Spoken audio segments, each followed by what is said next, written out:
So first, I want to show you some videos. First, we're going to watch the moon landing. So in 1969, July 20th, they shoot 3 men into space, Buzz Aldrin, Michael Collins, Neil Armstrong. Neil Armstrong becomes the first man in the world to walk on the moon. Okay? And this is his journey. All right, so let's watch it together.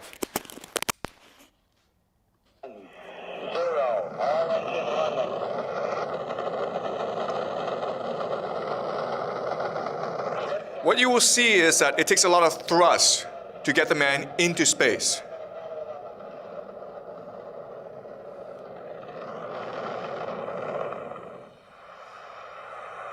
40 feet down, 2.5. Picking up some dust. 30 feet, 2.5 down. Fake shadow. 4 forward. 4 forward. Drift into the right a little. This is considered the greatest achievement in human history. It took years and years of hard work involving 400,000 people all working for NASA to accomplish this perfect landing on the moon. We're breathing again. Thanks a lot.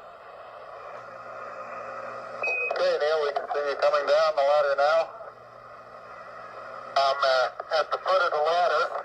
The 11-foot beds are only... What is amazing is that this is being broadcast live from the moon back to NASA.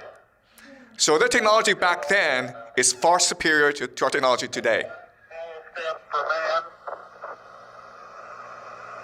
1 giant leap per mankind. Tony, this is so great you can't believe it. I believe it, Charlie. It's raining, Johnny. Look at it go, would you, Charlie? You got all your steering to get straight. Oh, this is going to be some kind of different ride.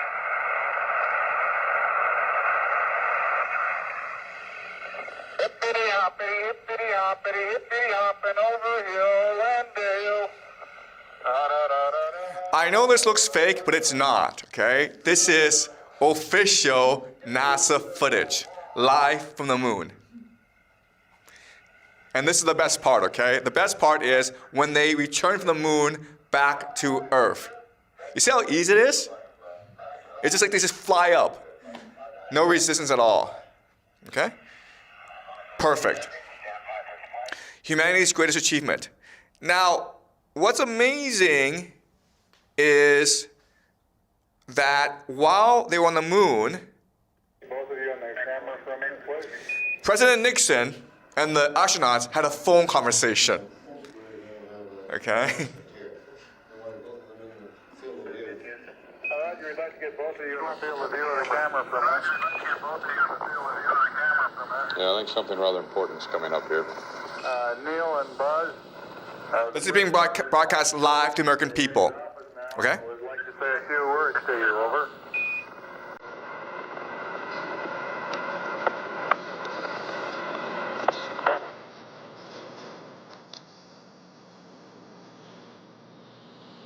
Hello, Neil and Buzz.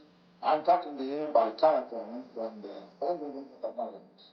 And this certainly has to be the most historic telephone call ever made from the White House.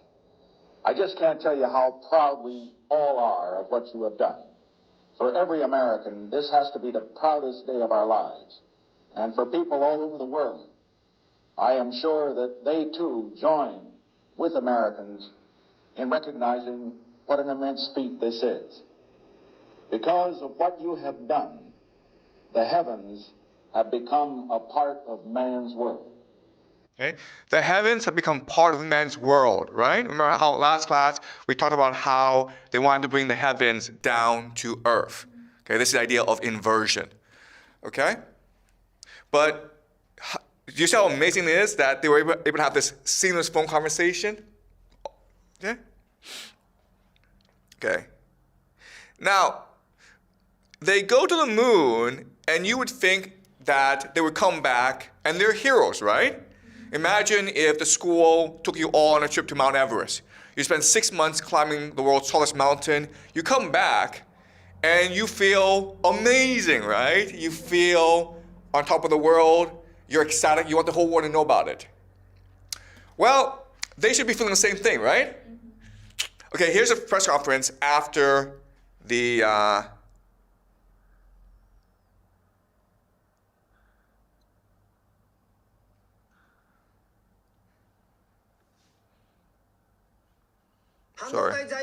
sorry. I have two brief questions I'd like to ask, if I may. When you were carrying out that incredible moonwalk, did you find that the surface was equally firm anywhere, or were there harder and softer spots that you could detect? And secondly, when you looked up at the sky, could you actually see the stars and the solar corona in spite of the glare?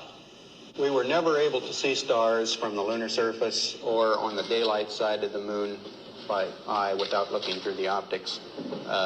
I don't recall during the period of time that we were photographing the solar corona what stars we could see. I don't remember seeing any. I don't remember seeing any stars. He doesn't remember anything, okay? Did you see how nervous they are? It's very strange. All right? And that's why, even today, there are a lot of people who do not believe the moon landing happened. Okay, so we'll go over the theories as to why later on. So I'll conclude by talking about different possibilities. You don't have to believe me, okay? In fact, there are, I think, 5 different possibilities as to what happened. Okay? The footage looks fake. So how to explain this? Well, the first explanation is it's real footage, and we just believe the government, okay? But we also need to believe that they lost all the footage, lost all the technology, lost all the data. Okay? That's possibility number 1. Just believe what the government tells you. Possibility number 2 is America went to the moon, but the astronauts discovered too many secrets on the moon. Like there are space aliens on the moon. They can't tell us, so they create this fake footage. Okay? That's the second possibility. Third possibility is America went to the moon, but because of the lighting, because of the difficulty of filming, they couldn't actually take any footage. So they made it up to please the American people. Okay? The fourth possibility is America went to the moon, but NASA decided to create this fake footage to fool the Soviets, right? Because if it's real footage, the first Soviets might be able to copy the technology, so we should just fake this thing and make fun of the Soviets, okay? Let's fool the Soviets. So the Soviets could not reverse engineer the success. Okay? That's also a possibility. Right? And the last possibility, of course, is America didn't go to the moon. And it's entirely your choice which possibility to believe. Okay? I'm just proposing different possibilities out there. So how can we know the truth? Well, we can use game theory to logically deduce what happened. Okay? So let's use game theory. All right, so we know that NASA's Apollo program cost $26 billion between 1960 and 1973. That's almost $20 billion today. They spent all this money, they need to produce a result, right? This is almost like 4% of all government spending in America. That's a lot of money. Also, you don't know this, but by 1969, America was falling apart for 3 reasons. First of all, America was fighting this pointless and hopeless war called Vietnam. Tens of thousands of Americans were dying for no reason. Hundreds of thousands of young Americans were protesting in the streets. The American dream seemed to be dying, okay? That's the first problem. Second problem is that the Soviets were destroying the Americans in the space race. The Soviets were the first to send an animal to space, the first to send a man to space, the first to orbit the Earth, the first to walk in space, the first to send a lunar module to the moon. So it seemed as though communism was superior to capitalism.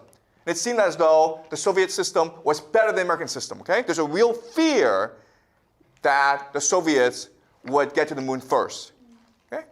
And also the last thing is, remember, in 1963, JFK was killed. JFK was the prince, the king. So that put Americans in a very bad mood. But then later on, other prominent Americans like Robert F. Kennedy and Martin Luther King, they were all killed as well.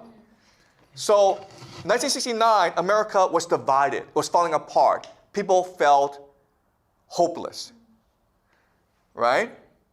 So what this means is that if America sent a mission to the moon and all the astronauts died or they didn't get there, America would have been broken, okay?